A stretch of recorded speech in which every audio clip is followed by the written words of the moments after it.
Keep playing. Welcome back to another episode of Eagles Weekly. Here are your hosts, Brett, Haas, Mac, and Jack. How we feeling, fellas? Welcome back to Eagles Daily, Episode 7. I'm one of your hosts, Brett Ryder. I'm joined today by the Hypest Hype Man, Andrew Haas, and our ACC athlete, Jack Cyberlick. No Mac tonight, but he's got COVID, so thoughts and prayers to him. Rest up, Mac. You like that one? Thoughts and prayers. I love it. I love it. T's and P's. T's and P's. Mizzou happened. Mizzou did happen. I think that there's a lot of feelings in regards to it. You know, I think it's like a good disappointment. It's one of those things where I'm almost like happy that I'm a little disappointed, as opposed to just kind of, expected that, oh yeah, they lost or they got ran over. Of course they lost to the number 6 team in the country. The fact that it was a good game, and kind of disappointed that we didn't see more in those kind of middle 2.5 quarters. It excites me from that perspective that there's a bit of a change in the thought pattern behind it. What were your guys' kind of thoughts on it overall? Yeah, I mean, for me, I'm in a place of the statement from Bill O'Brien in the press conference after the game of there are no moral victories, right? I think that's the first thing that calls out to me too. Like, yeah, I mean, was it a 1-score game? Yes, but we lost.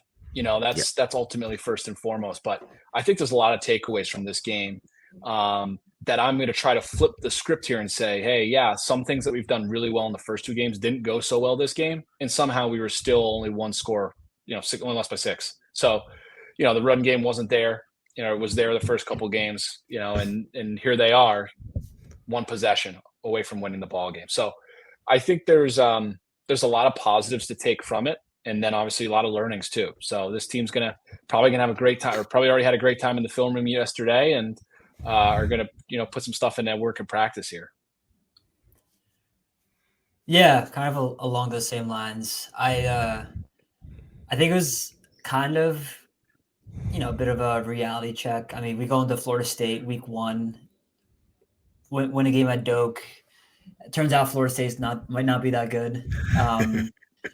That win's looking less and less valuable every week as we go on. But I mean, I think just the fact that like the fan base, the team went in with like a higher level of expectation, I feel like than we've gone in with years past. Like I remember like 2 years ago when they went down to NC State, who was like I think 16 at the time. I was like, I kind of wrote that game off, and they ended up winning that game. But I think it's just one.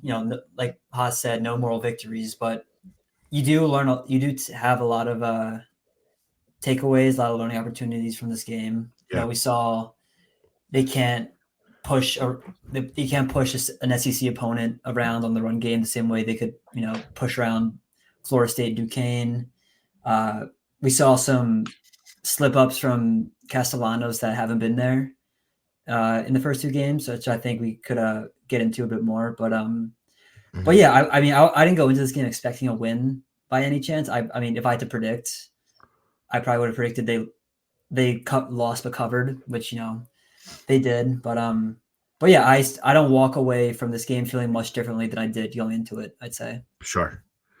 I think that's the biggest part of it too. Go ahead, Haas, my fault. And all I was going to add on to that was I also think that it really doesn't dampen the spirits for the fan base for this upcoming week 2, which is good. Yeah. Right. I think that was a great test. Yeah, we didn't get the result we wanted, but at the same time, it's the number 6 team in the country, right? Yeah. Like we have to give Missouri some credit. I think, the team did give some credit. We just didn't execute as good as they did. I think all people that talked about the game afterwards said the same. That was the common theme. And I don't think that performance dampened the spirits of the fan base for this weekend, which is going to be exciting. To your point too, and not to jump ahead, but I think that it really sets up this weekend.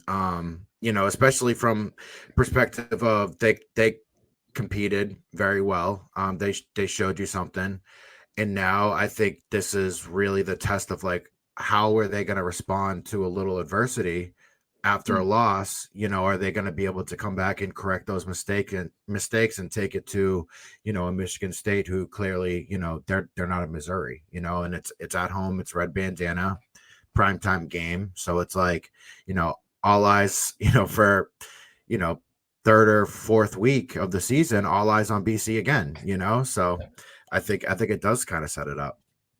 Yeah, first loss in the Bill O'Brien era, right? Yeah, Haas, I remember you said a few weeks ago, like everything that happens this season is a first for the.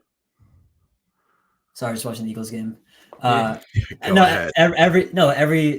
that happens in this season is a first for Bill O'Brien. Like Bill O'Brien had his first game. He had his first week after a game. Now he has his first loss. Like every week, we're still learning how this team, this program is, how they're built to respond to these kind of things. So I think, it does put a bit more of an emphasis on the Michigan State game, certainly, because I mean, if you lose that game, you're 2-2, and all of a sudden we're looking to bat 500 again for the season. That pipe, not the pipe dream, but like where you kind of see the team going. This team has high aspirations, as they should be, but it just makes that this week all that more important. And to kind of get into the the Mizzou stuff, goes for it on fourth down, which I think it was on that touchdown, it was 4th and 3, right? I believe. Yeah, it wasn't 4th and goal. 4. Yeah. Yes. Yeah. Something like that. Yeah. Yeah, exactly. It wasn't 4th and goal. They were at like the 19 or something, but score a touchdown on that. Incredible. Missouri comes down. They hold them to a field goal. And then they have the broken play, which I see you put in parentheses, one broken play. The big part that you're missing is who the broken play was to. It was your boy. Buy stock now. Should have bought stock a while ago. Well, we got to call him Diamond Hands now. You got to call him that, right?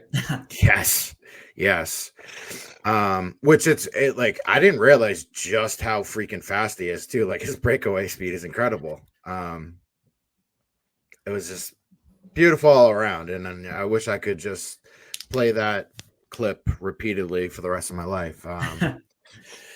Is he the only one? Is he the only receiver with 2 receiving touchdowns on the season? I'm trying to think who else. He might be. Receivers, because I think maybe a running back might, but I think Trayshawn Ward and Robichaux, they probably have a bunch, but I don't know. Yeah. I just thought of that. Yeah. Pretty good for a this redshirt freshman from Montana who not many people knew about before the spring game, much less the season. So yeah, pretty good. Yeah, not too bad at all. And then being up, so this is where it's just like I saw the vision. It just didn't come to fruition, right? Like 14-6, BC has the ball, a little under 5 minutes to go in the half. And I'm thinking if they could get a field goal or, touchdown, but a field goal, they could potentially go into the half 17-6, and then we're rolling. Whereas that doesn't happen. Tommy throws the interception. They get the 2-point conversion. Then they get the last second field goal before the half. And next thing you know, they have the lead going into halftime. Last second 55-yarder first. This wasn't a chip shot. So right down the middle too.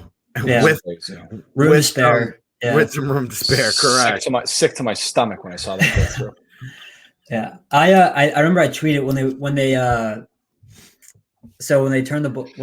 Mizzou got the ball back with like 5 minutes left, I tweeted like, hey, like we can't let them double dip here, like because they were gonna have the ball kind of the second half, and that people talk about it all the time, like the middle 8-10 minutes of a game, like going, especially when a team is getting the ball to start the second half, like it's just such a crucial tipping point. And Sure. sure enough, they scored twice before halftime and then once coming out of the halftime. So all this, Yes. you think that it's 24-14 or whatever it was. So yeah, I mean it was there. It really was, but just like that middle 10 minutes just killed them so much, which is, it's a tough way to lose a game. But when you think back to, I thought back to the Florida State game last year and how so much had to go right for them to even be in that game. Like they had like a defensive score, they had like some weird special teams stuff that happened for them to even like have a shot at winning against Florida State. So to kind of just be in that more of a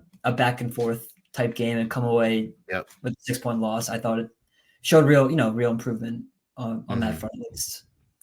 Absolutely. And then with once it was 24-14, they didn't quit, right? Like they forced Missouri to punt the ball 2 times, and that was after Missouri had scored on 4 straight drives. Like we talked about, the 3 drives to end the half, then the touchdown. Missouri had a 6-play 9-yard drive after that, and then they had a 4-play and 4 yards. And then they had a field goal, but that was it. So I think the defense held it to where, I think a BC team in the past probably would have lost that game, 40-14 or 40-17 after that. So I was impressed kind of with the resolve, of the defense to really kind of hold them in that game, especially there were a couple opportunities where BC had the ball and they just really couldn't get anything going.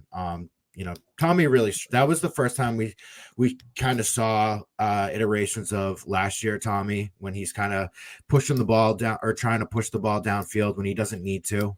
And he did talk about that in the press conference, where that interception when right before the halftime, he had 2 people underneath and he got greedy, right? And then I think this was the second pick an overthrow, or was it into triple coverage, or I think he underthrew it. Yeah, I think he was looking at Jaden Skeet and he underthrew it while scrambling. I think I forget, but yeah. No, go ahead. I was just going to say the tail of the game, right? In terms of the things that you just mentioned, Brett, for me, were like, right, 3rd down conversion. I think you just mentioned it there with like just the ability to, to stay on the field, right? I mean, I think they went 4 for 11 in 3rd down conversion. Missouri was like over 50%. Second was the turnovers, right? Lost a turnover battle 2-0. And then, 3rd is the rush game, right? We got killed on the ground and we couldn't get anything going. So the fact that it was a 1-possession game with all 3 of those factors, like that tells you the resolve of this team. It tells you how hard they played, how tough they were on the road. I mean, impressive from that front. Yeah, I also think some of the, the struggles we saw from Tommy are from, they just they didn't do the work on 1st and 2nd downs to where they could set up a 3rd and manageable. They had a lot of third and mid, 3rd and longs, where the run game wasn't working on 1st and 2nd. So it kind of put a lot of pressure, I thought, on Tommy to get something going in the pass game, and he that kind of caused him to overreach or on things that weren't there, I thought. So that's just where the rushing game that was so important against Florida State, where they could just, it felt like they could move the ball however they wanted. Just when the water shut off there, it really shows itself in other aspects of the game as well, for sure. And then when you're 3rd and short, right, playbook opens up. And that's really where this team can get super creative and super dangerous, right? Those 3rd and 3s, 3rd and 4s, anything sub 3rd and 5, right? Like playbook's open. Tommy can use his legs. They can run the ball still. They can throw it. They'll have all aspects. They'll have full versatility at that point. So it really is about just executing better on 1st and 2nd down to put yourself in a position to be successful with a 3rd and short. Yeah, I mean, I think that against Florida State, I don't remember the exact number, but I think they're like 6 for the first 7 or 8 on 3rd down conversions, just because they were able to face a 3rd and 2 to 3rd and 3 or whatever it was. But 3rd down, the running game, it really when that's not working, it is really tough for this off because Tommy's not like he's better in the pocket, but he's not a pocket passer. He's not a presence in the pocket, I'd say. But no, but yeah, so tough when the run game is not working the way it is there. I was on the flip side though impressed by the receiving core on Saturday. Totally. A lot of guys really stood out to me, but I just think Jaden Skeet's a stud. I think that he's just got such a big frame. I didn't realize how big he was. I saw him on TV and I was like, geez, is he really that big? Yeah. He didn't seem that way to me when I was watching him here at Alumni Stadium, but I guess he is. Yeah, I remember he had I remember the Fenway Bowl. He had two like pretty solid receptions, and then so I saw flashes then. But yeah, he definitely popped out on TV to me as well. And just the receiving core as a whole. I don't have the stats in front of me, but Lewis Bond. What do you want to know? Catches. 8 guys made a catch. 8 different guys made a catch. Oh, really? Wow. Yeah. Yep. Lewis Bond had 4 for 51. Solid. Yeah. Reed Harris, I'm guessing, led with that 65-yarder or whatever. Yeah, 67. One catch, 67 yards. That's great for the average. Yeah. And great for the deep ball average. Oh yeah. And then Duran Bradley, I feel like we haven't seen a ton from him. I don't think he got a catch against Florida State, but to see him get a touch, I think it was his only reception of the day. But to see him get a touchdown and a crucial fourth down there was pretty awesome. So to Taz, to your point, I think the receiving core definitely stood out to me. I have a question for you guys. I'm curious as to what your guys' thoughts are. Jaden McGowan didn't have a catch in this game. Hasn't really been too productive in the pass game, to date. Do you guys see him as someone who's gonna come on? Does he, or do you think he's more of a special teams returner type of guy? Are you guys kind of surprised that he hasn't really been too productive in the passing game this year either, or is that just me? Is it just expectations? I don't know, to be quite honest. I think it's such a loaded room, and I think Tommy's still figuring out who he trusts. I think it's a trust thing, right? When it comes to quarterbacks and it comes to receivers. And I also think it comes down to, is he executing off in practice, right? Like, because I don't think he's getting the reps right now. He's not really, seeing a ton. How many snaps is he getting a game? That's a great question. I'm not sure. It doesn't seem like he's out there a whole lot. Yeah, I think that comes down to, right, like, what is the coaching staff seeing in him? Is he, executing in practice? Is he, does he know the playbook? Does he know, all that sort of stuff, right? Like in this new scheme. Sure. So, and then, obviously trust and everything when it comes down to the quarterback receiver connection. So, I don't know if I'm surprised. I think it's a loaded room. I think that just speaks to the talent right now, I guess, and how many weapons there can be for this offense. Yeah.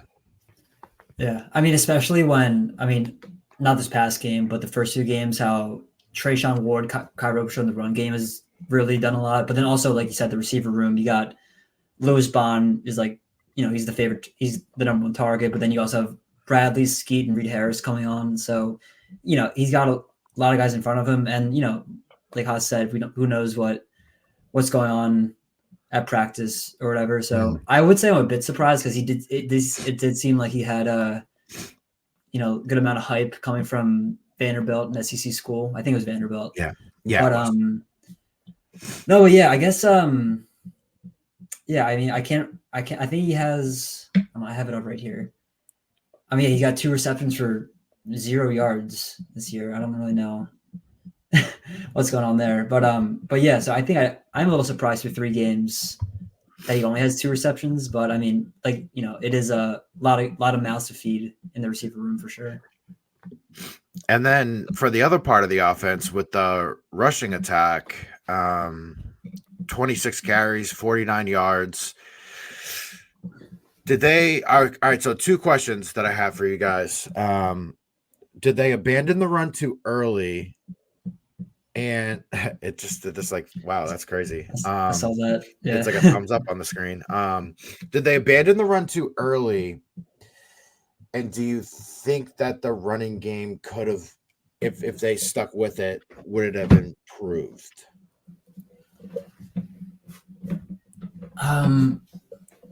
To be honest, I'm not sure. I mean, they had 26 rushing attempts, but 13 of them were from Castellanos, either on design runs or scrambles or sacks. So, I mean, otherwise you got Trayshawn Ward going 6 for 21, Robichaux 6 for 9. So that's what 12 for 30. So I mean, that doesn't really. It's not a huge sample size considering they ran the ball like 52 times against Florida State. But I mean, I really don't think the offensive line is getting the same push they were against Florida State, kind of how they dominated the trenches there. So, I mean, I understand why they went away from it because it obviously wasn't working the way it had previously. But yeah, I mean, in those kind of middle quarters when they weren't executing, getting the same kind of drives that they have been getting all season, it might have been better than, throwing 2 interceptions on overthrows downfield. So, hard to say. I mean, the other thing is just from a schematic standpoint, right? Mizzou was playing man. They made their adjustments, it seemed, and it definitely seemed like they were loading the box a little bit more to slow down the rush game. So they really, I think they baited, or their strategy was have Tommy beat them with his arm. Yeah. And their defense played well enough to win in that case, right? I think that's really what it comes to for me. I don't think we abandoned it too early. There was just no success there. And then you're behind in the chains, and then you're thinking, okay, I can't go to 2nd and 9, 3rd and 9 on this possession. Like, how am I going to open up the playbook on 1st down and see if I can get 4 or 5 yards to sustain something here? And I think, especially up front, the Mizzou front seven they're fast. They're big, they're physical, of course, but they are very fast. Like, they had a step on the BC offensive line right from the get-go. And the BC it's not like the BC offensive line are slouches by any means. They push people around plenty. I just don't think they faced first step speed like that, especially, from the Missouri defensive ends, not to mention, the tackles up the middle. Because I think BC knows that they're not going to be able to run on the outside. That's not who they are. That's not how they're not built like that. It's not who they've been. And then running down the middle, there was just no separation. There was no space. There was nothing. Going completely one-dimensional, it's never a success for any team. And it also brings me back to Haas, your point earlier, as to how it is pretty impressive that they lost by 6, and they spent a good 3.5 quarters as a one-dimensional pass offense, where Missouri knew for basically the entire game that BC was passing the ball. They were not running. So that almost makes it even more impressive that they were able to keep it that close. Yeah. When I'm looking at the game also from like a 30,000 foot view, right? Like, and we see the press conferences after, we see the performances of individual players. I don't ever like anyone taking blame for losses, right? And obviously Tommy, clearly stated if he had played better that we would have won that game. He took a lot of it on his shoulders, which he didn't have to do. But I also think that showed a lot of leadership and a lot of maturity out of him. He really didn't give grief to his offensive line. He said they play hard, all that sort of thing. And then he kind of just, talked about his performance after, a couple of reporters asked him. And I thought he was pretty honest, right? I mean, now he didn't have the worst game in the world, but at the same time, right? Like, there's some throws he wish he had back. There's some plays that we expect him to make that he could have made. But again, I thought it showed a lot of maturity, a lot of leadership in that post-game presser. He said he played terrible, which I think was a bit of an overstatement, but regardless, it was nice to see that from him. Yeah. I mean, I wouldn't say that. I mean, the 2 interceptions were tough. I wouldn't say he played horribly. I mean, he went me either. 16 for 22, like threw for 250 and 3 touchdowns. Like that's, pretty solid passing game. Now he did have the 2 picks, obviously, which kind of turned the game on its head. But yeah, it's very. I thought it was really really refreshing to see that that sort of leadership and accountability from QB1. And I think you really see how Bill O'Brien has the way Bill O'Brien has these guys like thinking about it, approaching the game on a very even keel. I think not too high, not after a win, not too low after a loss. I think just accountability is like the name of Bill O'Brien's game here, and I think like Haas said, it's very very good to see TC saying that in the presser. And also Donovan Ezeraku, I'm paraphrasing here, but he more or less was like, listen, it was number 6 versus number 24 in SEC country. We were coming, we came with full intentions to win.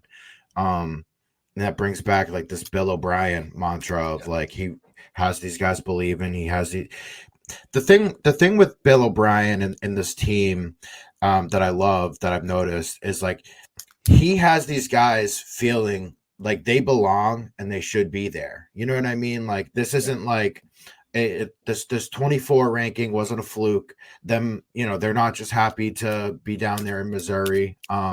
It sounds like they're mad. It sounds like they're aggravated. It sounds like they're ready to turn the page.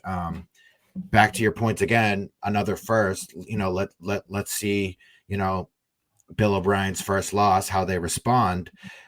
It sounds like they're going to respond. And what a better opportunity than Saturday Night Lights, right? Like, yeah.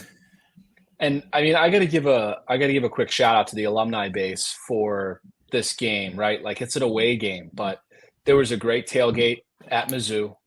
There was, watch parties all across the country. I think in New York City, they had to go to a second bar, an overflow bar, because they filled their normal one. I don't know if you guys have been down to New York City and the watch parties down there at the Tipsy Nomad. I've heard of them. It's a good time if you haven't been. Yeah. You should go down for a game. Yeah.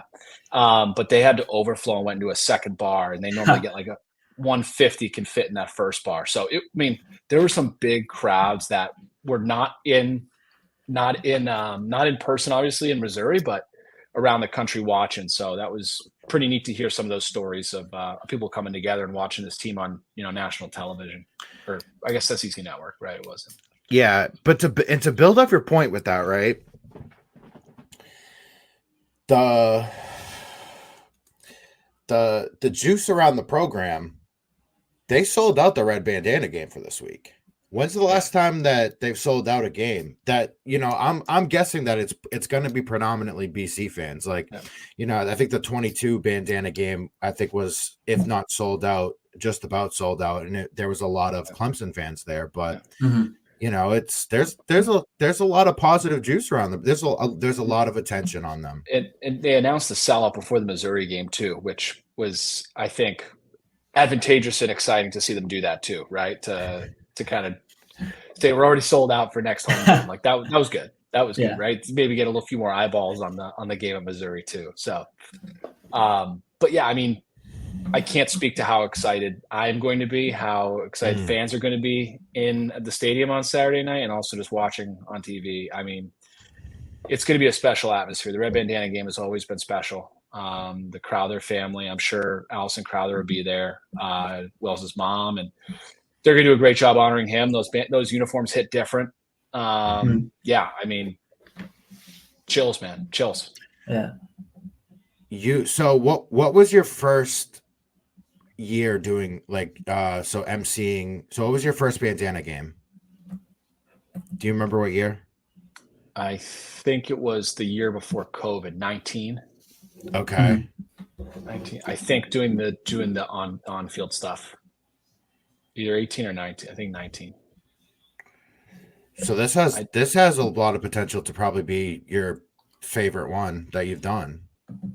Absolutely could be. Could be. And I've been advised. I got a text actually this evening from the football equipment manager saying, swing by the football equipment room on this week to pick up what I'm wearing on Saturday. They're dressing me. So Maybe he'll get a jersey again. who knows? Who knows? So that was some exciting news or exciting text to read. I was like, sure, you let me know. Yeah. Do you get That's to keep awesome. that stuff? I try not to keep the jersey. If they give me a jersey, I'm not going to keep the jersey. I feel like they might need that for a utility player someday. You never know.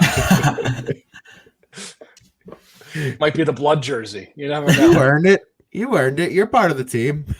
What if they need you? No.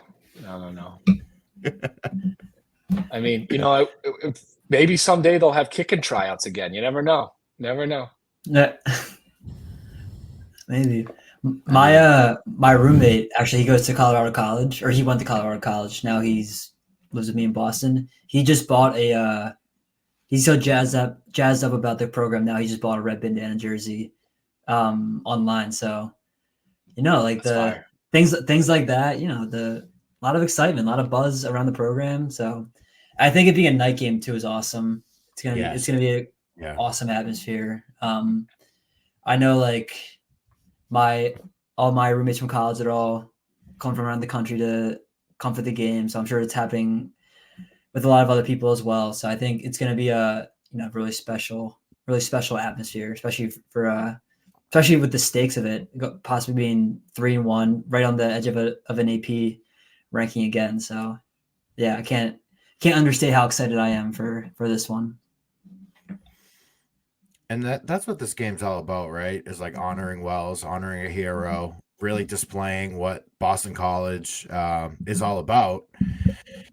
And, I think in past years, the game has more or less been, the season Super Bowl. And, it hasn't always been able to like live up to it, especially with like the opponent. But the thing I love about this game too is BC, like we've talked about, they're much improved. They have a lot of buzz around them.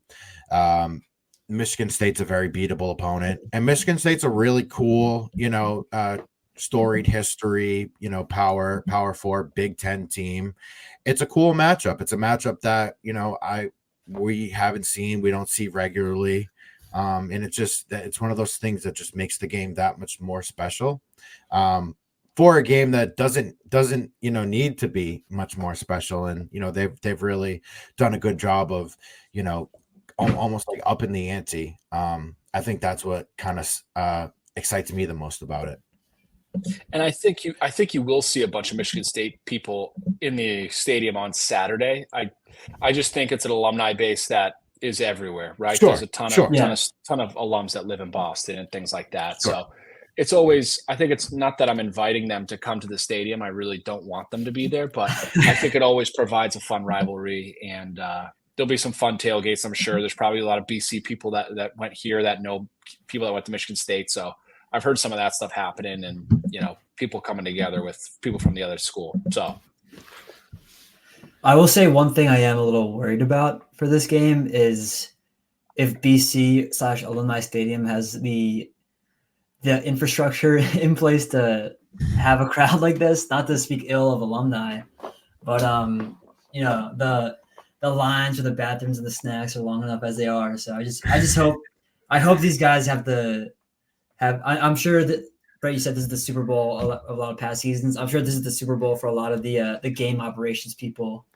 because it's gonna be a packed house on Saturday. So yeah, we'll see.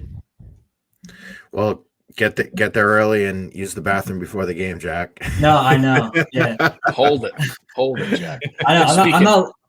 I'm not leaving my seat because I'm worried. I'm right next to the student section, so I'm worried if I leave it, some punk freshman's gonna come and take my seat down from the other section. So yeah, I'm not planning on leaving my seat anytime soon for sure. It Fair should be enough. Go ahead. No, I'm sorry. All I was just going to say was that it looks like it's going to be a nice, cool, crisp autumn night, because I think the high Saturday looks like it's going to be 67. So it'll probably be in the 50s for that game too. That's all I was going to say. Football weather. Yeah, there you go. Thank you, Jack. We're on the same page, but we're not on the same page with the slander you're speaking about Alumni Stadium. So yeah, Haas, I know that's your place of work, and I apologize for the slander, but hey, I love those four walls. I've been in the trenches when the I'm not gonna mention specifics, but I've seen it. It's a concern for me, but I'm not gonna let it ruin my excitement for the game. Don't bring cash. It's cashless concessions, Jack. Okay. I know the reverse ATMs. I've heard all about them. Jack, did you not get water at the Rutgers game? Is this where this grape's coming from? It might be come from that game. That might be it. We'll see. Yeah. Listen, we've come a long way. All right. We got Blake James at the helm. We got Bill O'Brien leading the charge. We got butts and seats. So we're Tim Lewis's defense. Tim Lewis's defense. You'll nothing from me. Nothing from. I'm joking. Amen. I hope I don't ever have to run into Tim Lewis. Imagine if I ran into, and he's like, hey man, like what the fuck? What did he's like, what did I do to you? I don't know how old Tim Lewis is, but I feel I don't know why I feel this way, but I feel like he probably might not listen to this podcast. But I hope I'm wrong. Yeah. But yeah, Brett, I'd steer clear of him because I'm sure he would. Yeah, I'm sure he could beat you to a pulp any day. I'm sure. Oh, of course he could. What do you? So we always ask this question, right, during these weekly episodes of, what are you concerned about moving forward, or what are you looking to for this team, like in the next game? Like, what do you think we need to do to execute better, or where do we need to be better to get a win against Michigan State? So I'll kick that over to you guys on that question with concerns and where do you think we need to execute? I'll let Jack, you can go first. The first thing on the agenda that I wrote is just kind of like reestablishing themselves on both sides of the line of scrimmage. I mean, They pushed around Florida State, who they're 0-3, might be 0-4 after they play the Bears of Cal. But yeah, pushed around Duquesne, and then their biggest test of the season against Mizzou. Number 16 in the country, so obviously they definitely have a very athletic front seven. So I think it'll be a real another test, because Michigan State's power forward program. So just look out to see if they try to establish themselves on the ground early, which I'm sure they will. I'd like to see them start fast again. Obviously they started fast against Missouri and then, made some mistakes and folded. Not folded, but, they kind of wilted, once those mistakes happened and didn't really respond to that. So I would like to see them start fast, start early, kind of get up on them, whether it's, 14-3 again or whatever, and just really play off the crowd. I remember back in 21 against Virginia Tech, they were really able to kind of play off the crowd and win that game 17-3. Last year they were able to, do the same thing, ride the crowd, and, they almost came back and won. So that's kind of what I'm looking for from like a team perspective is, just to really, understand the moment, understand the, and I think they do. I think, when you come to Boston College, you understand what Red Bandana is all about. But to, try to get, another solid win under your belt. Michigan State, for all intents and purposes, was considered a very weak Power 4 opponent coming into the year. They're 3-0 right now. So it does look as if they're going to be better than, a lot of people had expected them to be. So really, for me, I think it's definitely going to come down to, how do you respond to what happened last week? Are you going to make the adjustments? Now, the running game, are you going to be able to run the football, on the plus side and stay ahead of the sticks? And then are you going to be able to cut down on the mistakes? And, the third and last thing is, can the defense, get back to, creating turnovers and, not give up, because there was a couple penalties in the last game that, really had hurt them. So that's going to be my three things that, I'm really kind of looking to see from them. I think that's an interesting point you make about starting fast, right? I mean, BC scored first in all first three games here, right? Like they've had the lead to start all three of these games. So I think that's a really positive thing for this team. I think that's important for the team, right? For any team, right? To score the first points. Whoever scores the most points will win. All right, Haas, very obvious. But like scoring first is great. I mean, driving the ball, sustaining some of these drives that they've had have been great. And now it's like, how do you continue to adjust the offense throughout the game and continue to do that? The other thing I think that just concerns me is special teams. I think that's the obvious. I think it's the elephant in the room right now. I don't know. Brought out a second punter on Saturday. I think both punters took 2 kicks. Right. Still haven't attempted a field. Did both of them punt? Did you say both punters took kicks? Yeah, I think they both kicked. Yeah, well, neither one looked very good. That's so crazy. Through 3 games, they haven't attempted a field goal. But yeah, I'm with McAfee. By the way, I don't like slandering kickers either because it is not an easy job. But yeah, both guys kicked on Sam Stone and Zivanko. Ivan Zivanko. I don't know who that is. Yeah, sorry, Ivan. He averaged 40 yards a punt, and Sam was 28 yards a punt for their 2 punts each. Okay. Yeah. I mean, well, I don't know the ins and outs of I don't know what Bill O'Brien could do to fix that other than I don't know. Then just have a personnel change, which I don't know if they have the personnel on that roster. Seems like that's what he tried. So that's definitely a concern. And then I am just really terrified of the Michigan State game coming down to a field goal, even like a 35-yarder. I'm gonna be sweating my ass off, just like because we haven't seen it yet. We haven't seen who are the kickers? It's Liam Connor, and it's Connor Litton. So no, Lombardo, right? Yeah. Litton transferred. Okay, yeah. My bad there. Been too locked in on the Eagles game here. So you're totally good, pal. But yeah, I think it's like through 3 games just to not even attempt a field goal. I think is not concerning because they've scored touchdowns that have gone 2-1. But yeah, definitely something to monitor going forward. We're gonna take a quick ad break. Brought to you by Bigelow Tea. And when we come back, we'll preview Michigan State from their side. But yeah, we'll be right back. Passion, drive, and patience. The formula for winning championships is also what keeps your ride or die alive. eBay Motors has everything you need to maintain your vehicle and level it up to peak performance.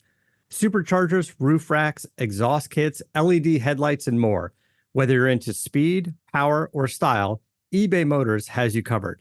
With over 122 million parts for your number one ride or die, you'll always find exactly what you're looking for. And with eBay Guaranteed Fit, your part is guaranteed to fit your ride every time or your money back. Because with eBay Motors, you're burning rubber, not cash. With all the parts you need at the prices you want, it's easy to make your car the MVP and bring home huge wins.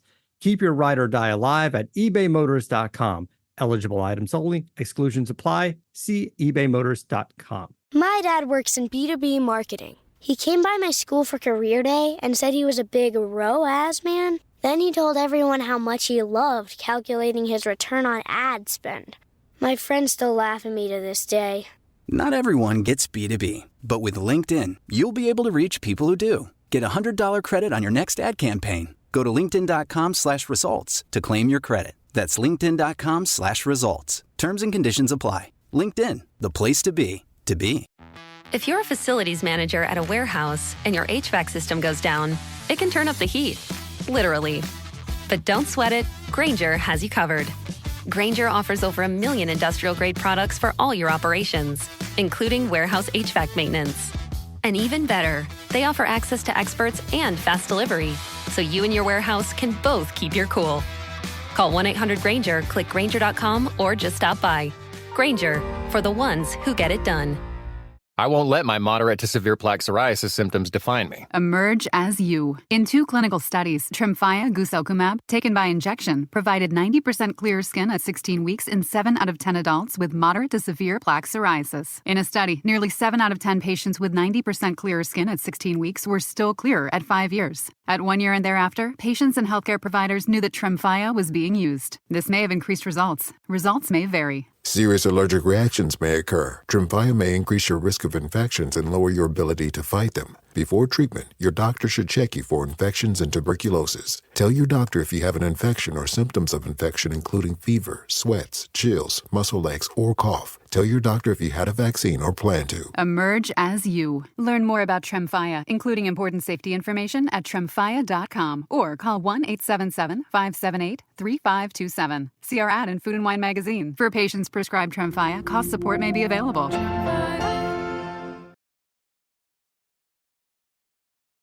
And we're back. All right. So,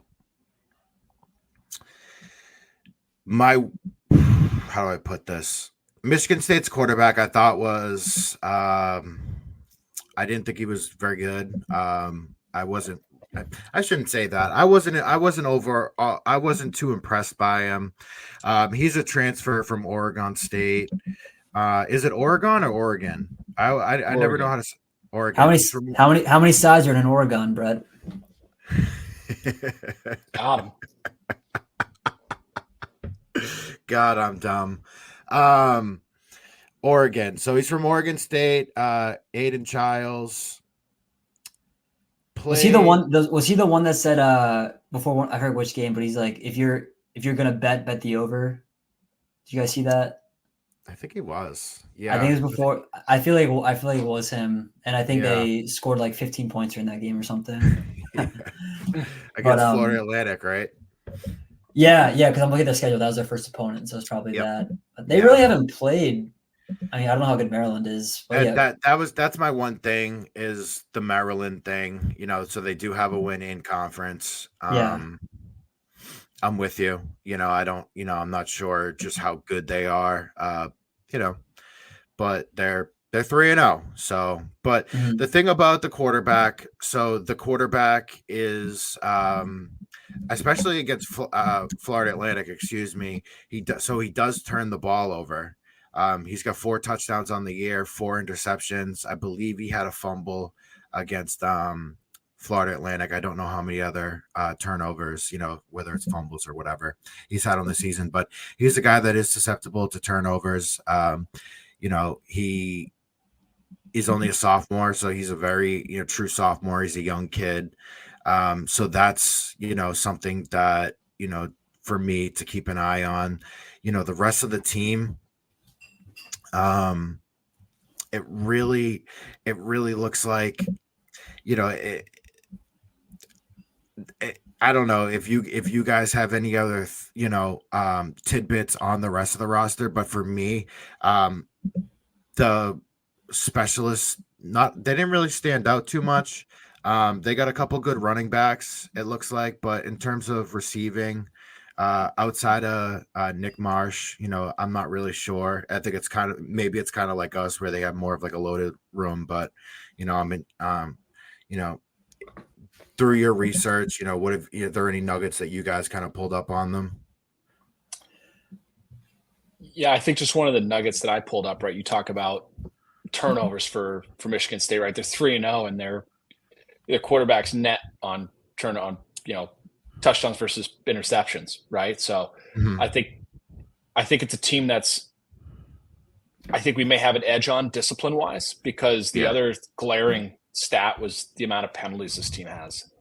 They've had double-digit penalties all 3 games so far this year. They have 33 penalties on the year for over like 330 some odd yards. So what does that tell me, right? Like that tells me that when they come into the Beehive, that's going to be Alumni Stadium on Saturday night, we can get into their heads and rock them around a little bit. And this Bill O'Brien, discipline-led football team, could show their savviness, can show that they're the better team from that aspect of it, just playing a clean football game. and forcing them into mistakes. Yeah, I was gonna say something along the same lines. I saw the penalty stat as well, and just when you have a young quarterback, I think he's only 19 years old, child, so he's very young. Just going into like this sort of environment, I think, and when he's already prone to turn the ball over, I think you're gonna have to BC. If you're Tim Lewis, you're gonna be thinking we have to take advantage of this. Can't have. I mean, we're gonna have to get after the quarterback, force him to make mistakes. And I'm looking at it now. BC had 5 penalties last game. It's not a ton by any means, only for 28 yards. I'm sure, Bill's, he's talked about discipline a couple times this year. So I think being the more disciplined and, the home team, you're going to have to take advantage of there.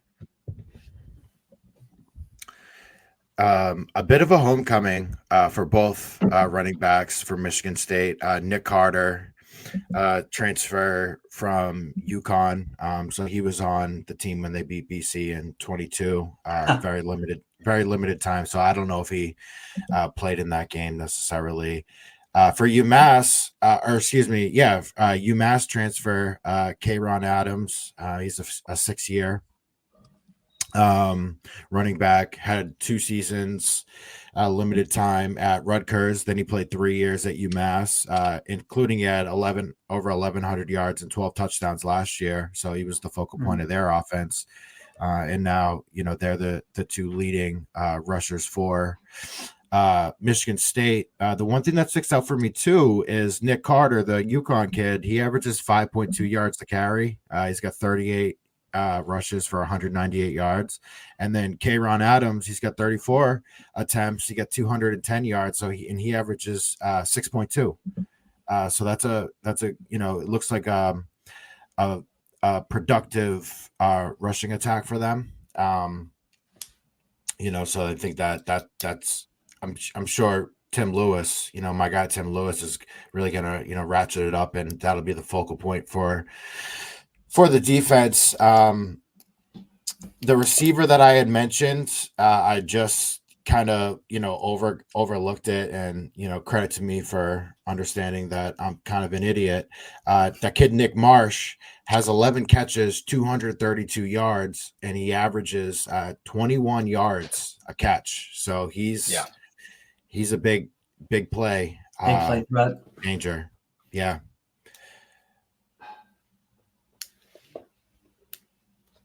Go ahead. I forgot what I was going to say. Okay, yeah. I mean, I was just going to say, like, Brett, you mentioned the rushing attack. I'm sure they're going to key in on that, especially given the 5 interceptions that Childs has thrown this year. So I think just really keying in on the rush is going to be key for your guy Tim Lewis and his defense for this game. So my guy, yeah. I think it'll definitely be something to look out for there. So hopefully you want to, if Michigan State is going to beat you, you're like you don't want them to be pounding it down the middle every play. So I think so stopping the rush is definitely going to be key for sure. And I think this is a defense that should have a chip on their shoulder right now after that Missouri game. They've played 2 out of their first 3 on the road. This is their first true home game that's going to be a test. I think that's fair to say. For sure. Last game they had no takeaways against Missouri. No takeaways and 1 sack. When it comes down to the big plays for the defense, they didn't necessarily have those, right? So how do they come back and respond in this game against Michigan State? Can they help us win the turnover battle? And can they make a couple big plays to set our offense up? Yeah, I mean, they gave up 440 yards to what is a high-powered Missouri offense, but like you said, it's definitely going to be – I'm sure they're going to be looking for some redemption on that front. So, big opportunity here for the defense to kind of reestablish themselves as, good the defense only gave up 13 points to Florida State in week 1. So yeah, definitely big opportunity there. Haas, I know you're gonna refrain from giving a I can't. What the prediction? Prediction. There it is. Prediction. Oh my God. I know you're going to refrain from giving a prediction, Jack. I'm going to log out. You guys finish without me. It's late. It's late. Don't No, yeah, it's 10:15, Brett. It's almost your bedtime. Seriously. Were you going to ask what my prediction for the score is for this game? Yeah. Okay.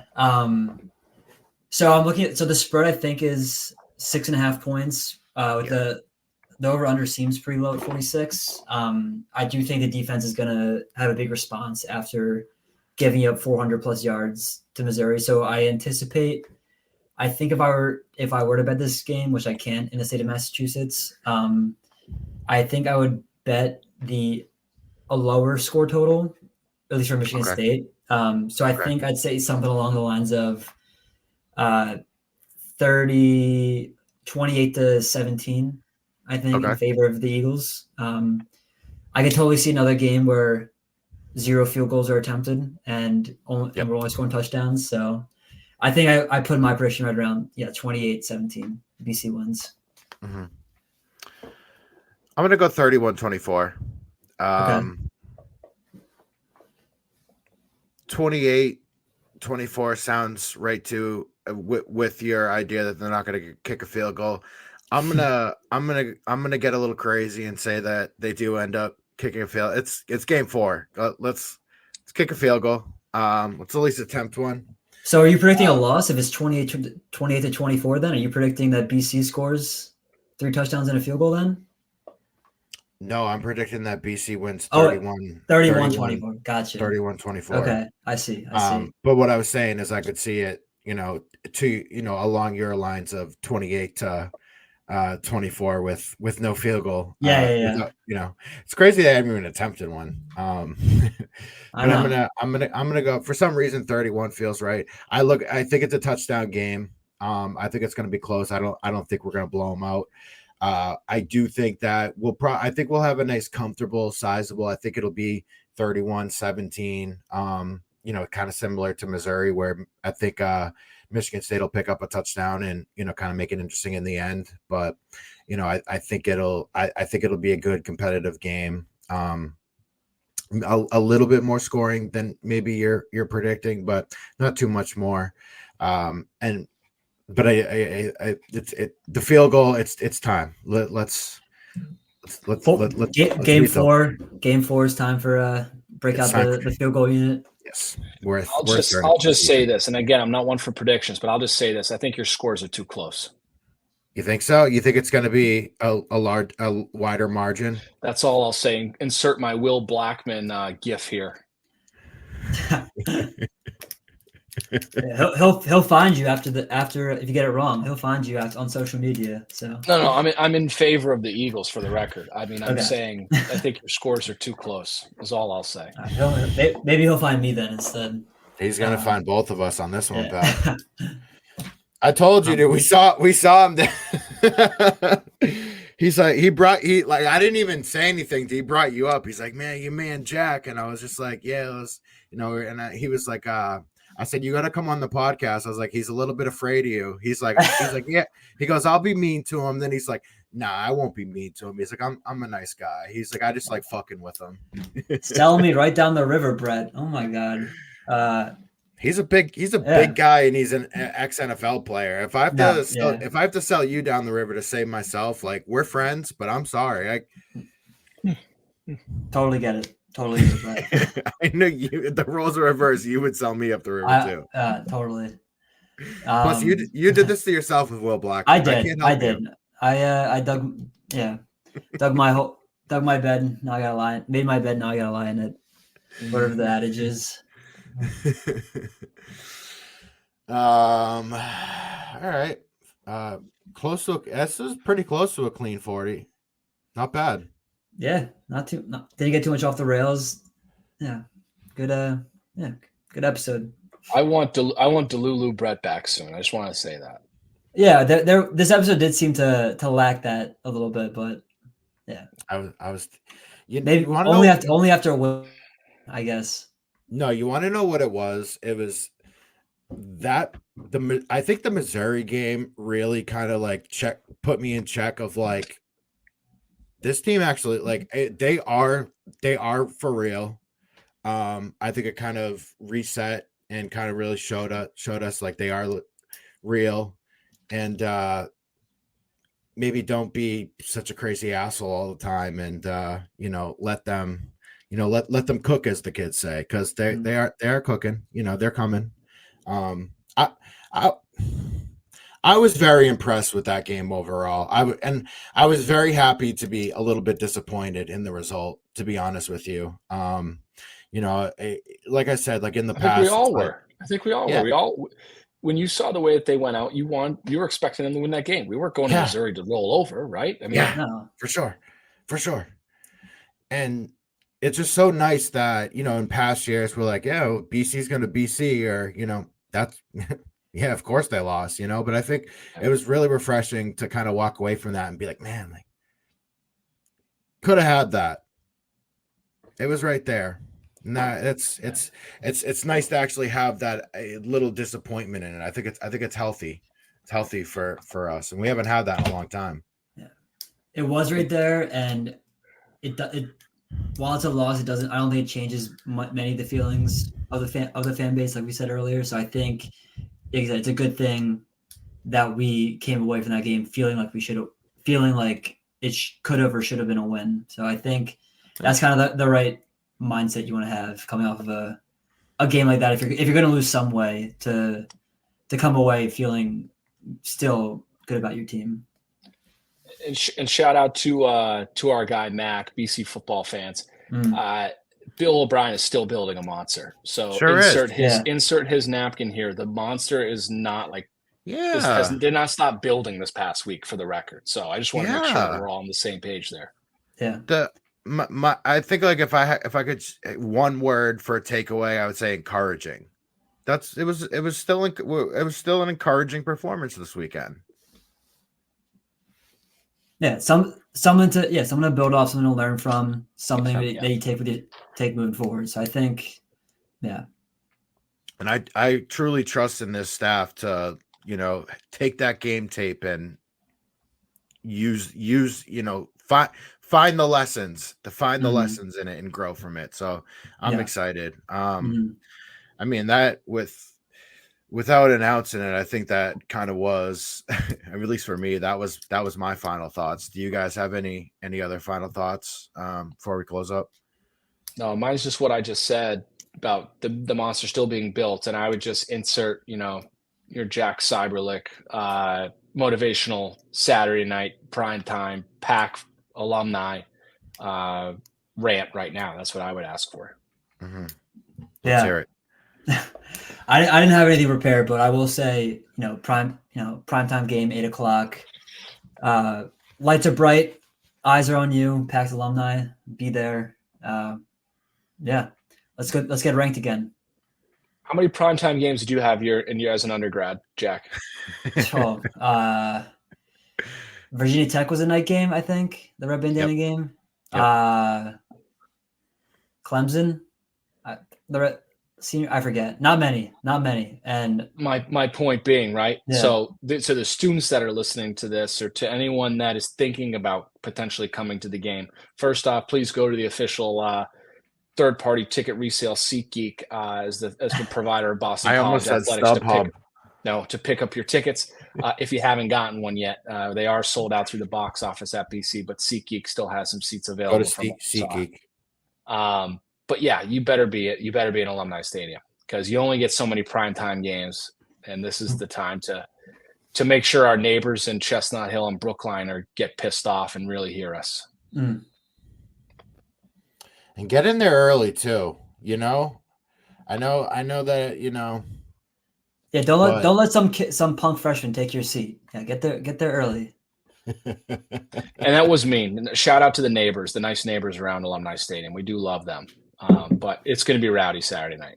Yeah. Apologies for any noise, but yeah. It's a sorry, not sorry in my eyes. We got it's Red Bandana. Yeah, true. They get it.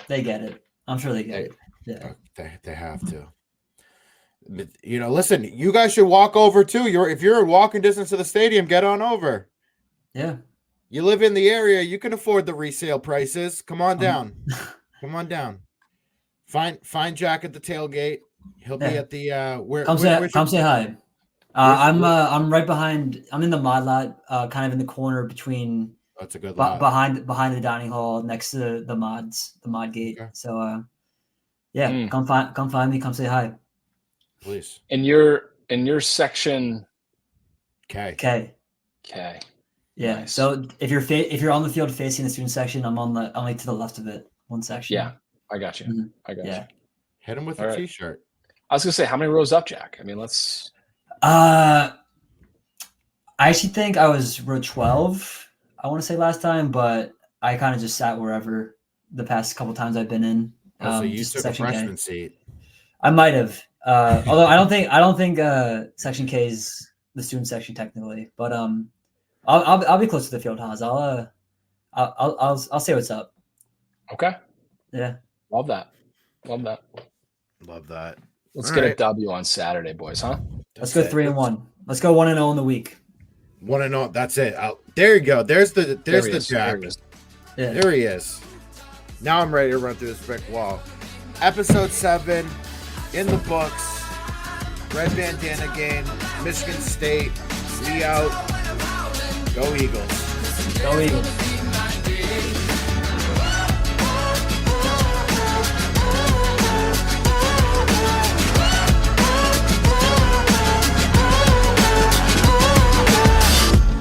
To lay low, hiding in the shadows. So don't give me dark days, I already had those. I'm just trying to figure out how to be myself right now. I don't wanna lay low, hiding in the shadows. So I wake up, I get out of bed, stay up, stay out of my head, it's dangerous. And I don't wanna lose my mind.